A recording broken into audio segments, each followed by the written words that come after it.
Hello students, welcome to bright career once again. आज actually classes chemical kinetics को complete करने के लिए मैं जा रहा हूँ। थोड़ा सा टाइम लग जा रहा है बिकॉज बीच में मेरे थोड़े लाइव सेशंस चल रहे हैं, प्लस न्यू एडमिशन्स हो रहे हैं, तो उसमें जो मेरी ऑफलाइन क्लासेस हो रही हैं कुछ ज़्यादा ही हो रहे हैं, बहुत हेक्टिक रूटीन हो जा रहा है, इसी वजह से टाइम नहीं मिल पा रहा है वीडियोस बनाने का। तो चलो अभी फिलहाल हम केमिकल काइनेटिक्स को खत्म करते हैं। मुझे जहां तक याद आ रहा है लास्ट टाइम जो हमने टॉपिक कंप्लीट किया था वो था हमारा order of reaction, order of reaction and rate law.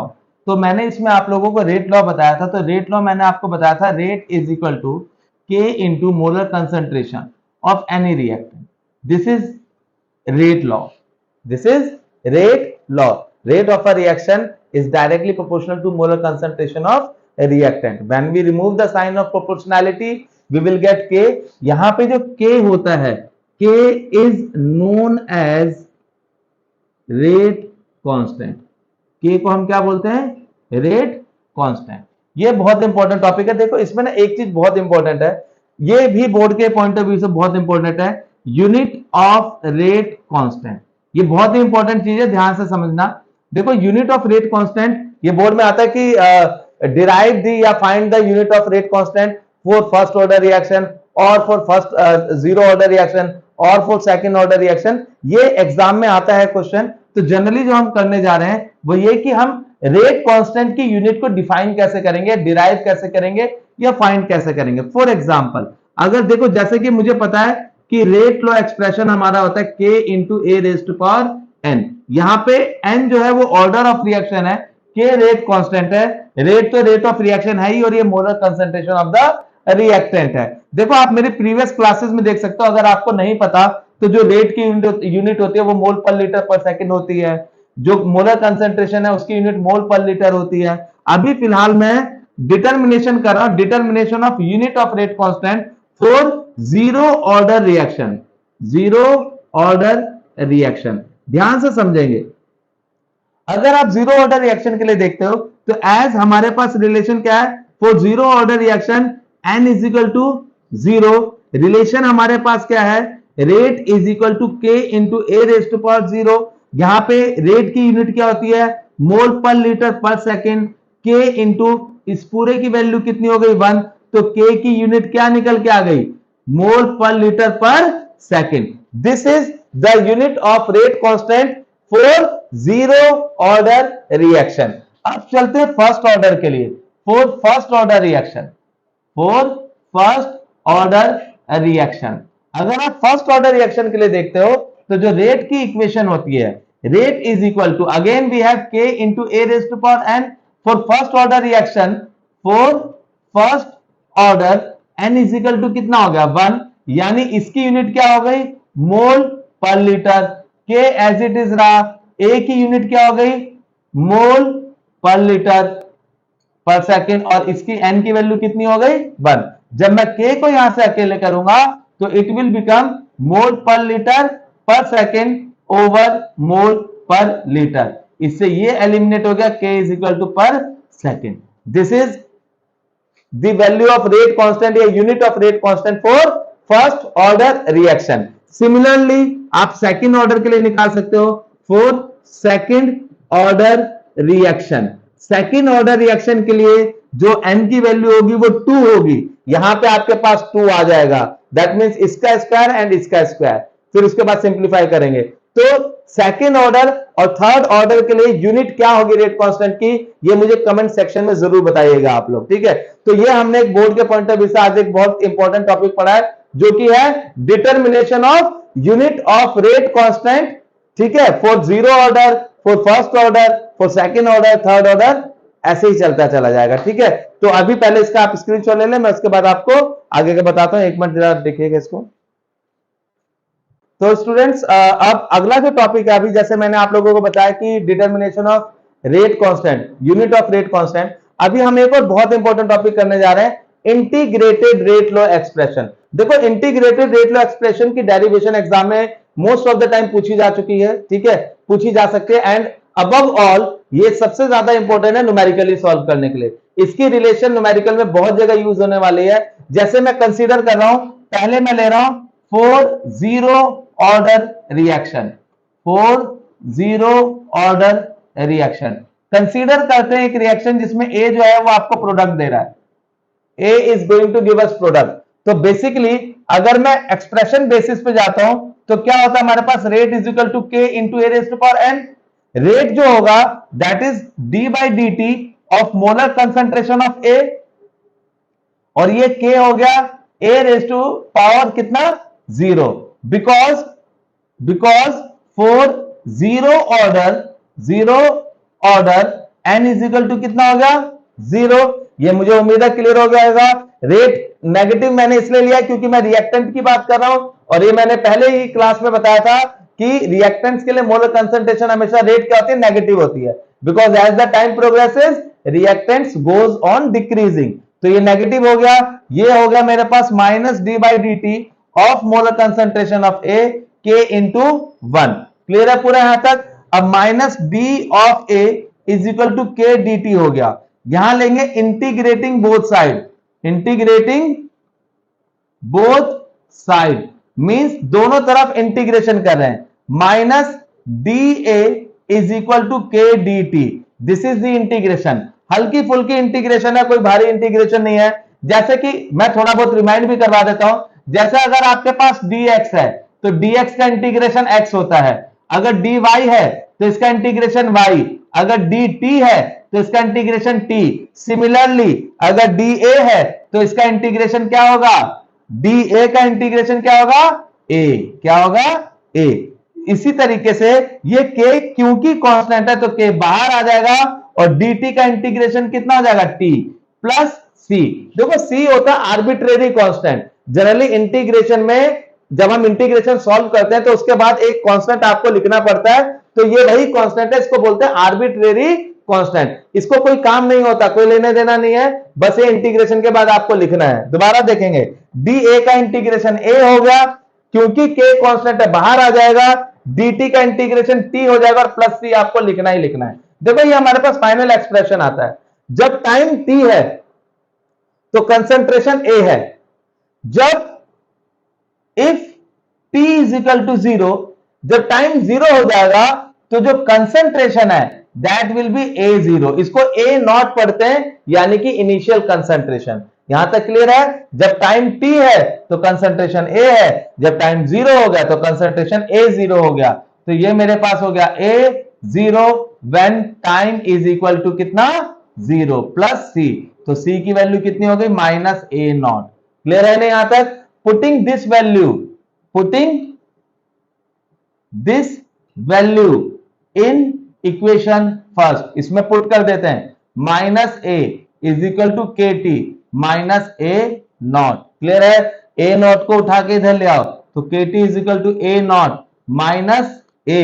This is the final relation we have.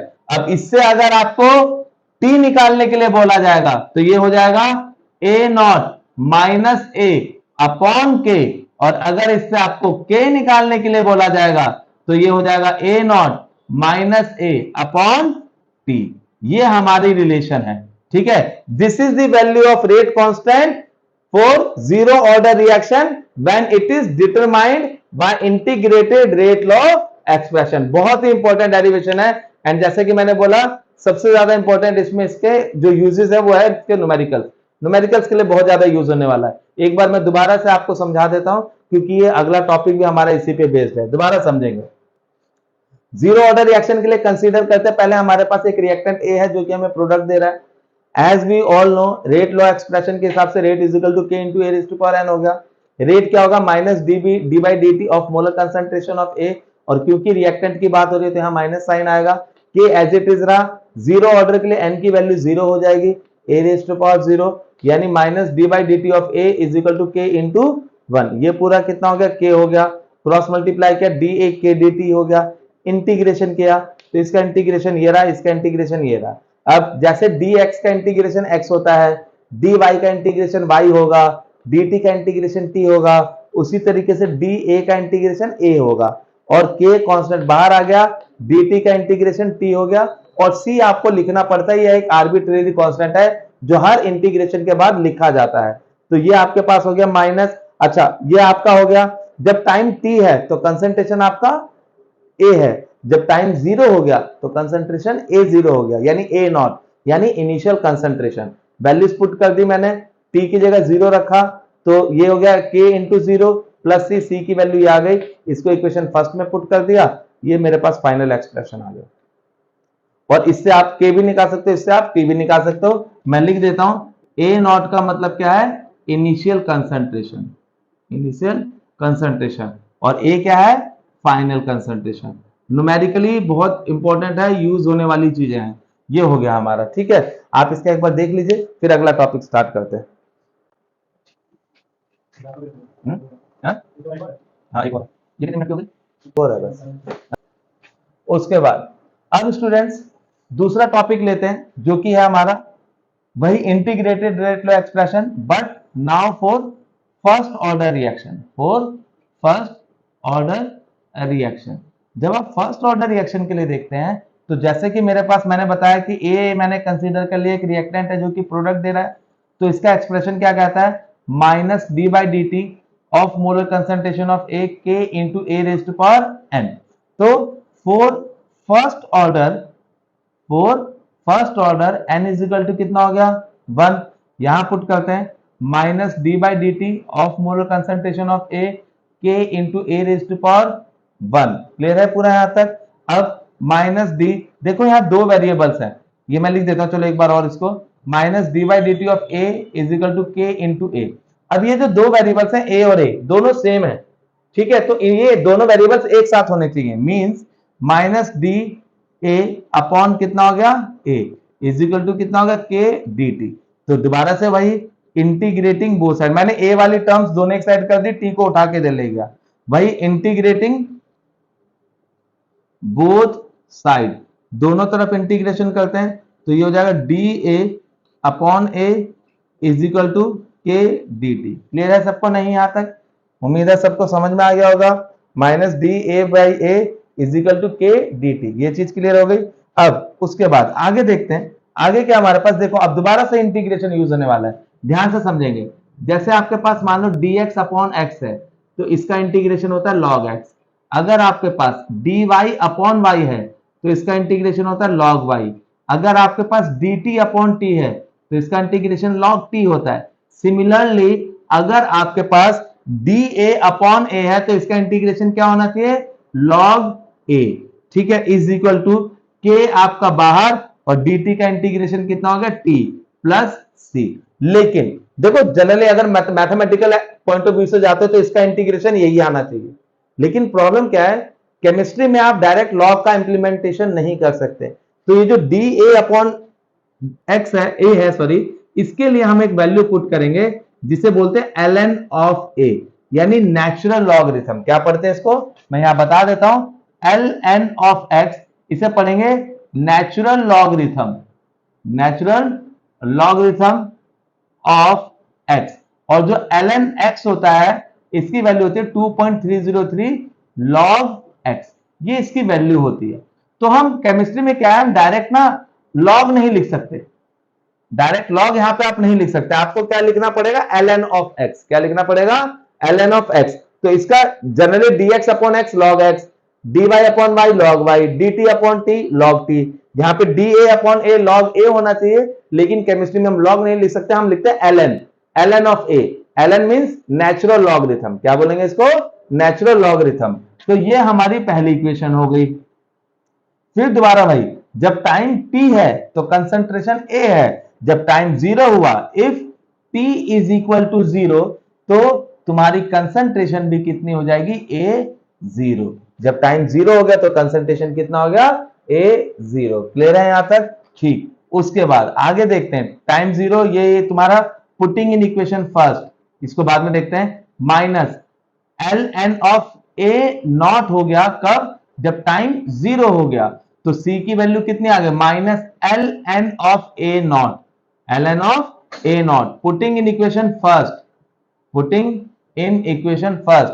तो ये हो गया मेरे पास, ये इसमें minus ln of a is equal to के टी एज इट इज रहा, c की जगह पे हम पुट करेंगे minus ln of a naught. Clear है, तो के टी को अकेले करो, ये उठ के इधर आएगा तो क्या हो जाएगा, positive, ln of A naught minus ln of A. अब स्टूडेंट्स आप लोगों ने मैथ्स में ये चीज पढ़ी होगी, ये है तो बेसिकली लॉग ना, तो लॉग में अगर दो टर्म्स माइनस होती हैं मींस दोनों क्या होंगी, डिवाइड, यानी ln of A naught upon कितना हो गया, ए। ठीक है, यहां तक क्लियर हुआ आप लोगों को?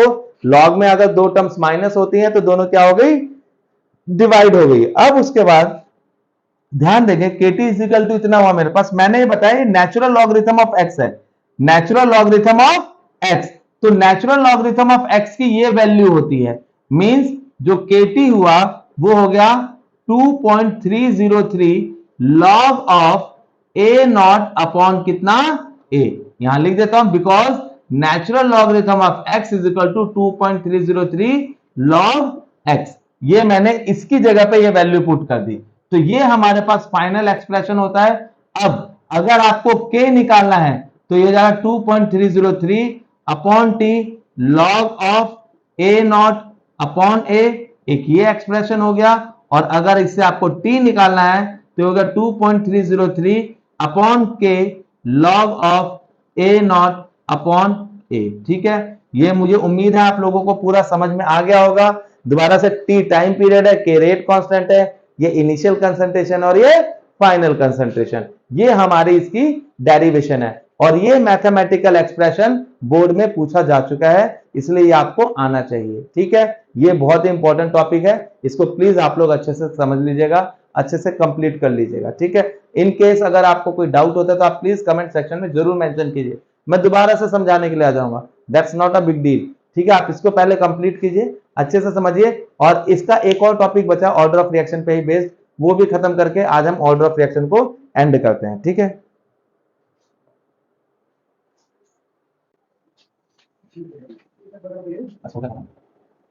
समझा क्यों नहीं बोलता मैं, भाई बोलना आसान होता है। तो स्टूडेंट्स अब देखते हैं जो ऑर्डर ऑफ रिएक्शन से रिलेटेड हमारा लास्ट टॉपिक है, ग्राफिकल रिप्रेजेंटेशन। ये भी बोर्ड में आया हुआ क्वेश्चन आ सकता है, graphical representation of order of reaction. Order of reaction को ग्राफिकली कैसे रिप्रेजेंट करते हैं, जैसे आपके पास सपोज करो जीरो ऑर्डर आता है, for zero order, zero order के लिए जो n की वैल्यू होती है वो जीरो होती है, ये सपोज करो आपका क्या है, रेट हो गया। ठीक है, और ये आपका टाइम हो गया, और ये आपका रेट हो गया। तो जीरो ऑर्डर के लिए ये इसके पैरेलल होगा, पैरेलल एक्सिस होगा, मींस इसके पैरेलल आ जाएगा। दूसरा सॉरी कंसंट्रेशन हो गया यार, दोबारा बनाएंगे इसका, हाँ भाई ये डिलीट कर दिया। ठीक है, थोड़ा गलती हो गई। तो स्टूडेंट्स अब हम करने जा रहे हैं graphical representation of order of reaction. पहले हम बात करते हैं जीरो ऑर्डर के लिए। जीरो ऑर्डर के लिए अगर आप बात करते हैं, ये आपका कंसंट्रेशन होगा, ये आपका रेट एक्सिस होगा। तो जीरो ऑर्डर के लिए जो रेट ऑफ रिएक्शन की एक्सिस होगी वो कंसंट्रेशन के इंडिपेंडेंट हो जाएगी, क्योंकि n की वैल्यू जीरो होती है। दूसरा for first order reaction, first order reaction, first order के लिए जो तुम्हारा कंसंट्रेशन होगा वो नॉर्मल रहेगा, ये रेट होगा, और फर्स्ट ऑर्डर के लिए ये एक्सिस इंक्रीज करेगी कंसंट्रेशन के साथ, रेट इंक्रीज करेगी। दूसरा for second order reaction, second order reaction के लिए, सेकंड ऑर्डर रिएक्शन के लिए आपका बस कंसंट्रेशन जो होगा उसका स्क्वायर हो जाएगा, ये स्क्वायर हो गया, और ये आपका रेट रहेगा। ठीक है, बाकी सब सेम रहेगा। ये पेपर में आया हुआ क्वेश्चन है, बोर्ड में आया हुआ क्वेश्चन है कि व्हाट विल बी दी, या फिर ग्राफ बना हुआ होगा और बोलेंगे कि कौन सा ऑर्डर ऑफ रिएक्शन को डिफाइन कर रहा है। तो अगर पैरेलल है तो आपका जीरो ऑर्डर है, अगर इंक्रीज कर रहा है उसके साथ तो फर्स्ट ऑर्डर है, अगर कंसंट्रेशन स्क्वायर हुई तो सेकंड ऑर्डर है, अगर क्यूब होगा तो थर्ड ऑर्डर है। तो इसके साथ ही स्टूडेंट्स आज हम लोगों का केमिकल काइनेटिक्स का ऑर्डर ऑफ रिएक्शन कंप्लीट हो गया। अब हमारे दो टॉपिक बच रहे हैं, इसमें दो टॉपिक छोटे ही हैं, मान लो कि एक कोलिजन थ्योरी है और एक आपका मॉलिक्यूलैरिटी है। तो मॉलिक्यूलैरिटी नेक्स्ट वीडियो में मैं आपको सेंड करूंगा, नेक्स्ट वीडियो में उसी के बारे में हम डिस्कस करेंगे। अभी पहले आप इसको समझिए, ठीक है, और ज्यादा से ज्यादा इस वीडियो को शेयर कीजिए ताकि आपके फ्रेंड्स जो ट्यूशंस अफोर्ड नहीं कर पा रहे वो इन वीडियोस को देखें और अपना आगे सक्सेस की तरफ बढ़े। Thank you so much. Please keep watching these videos.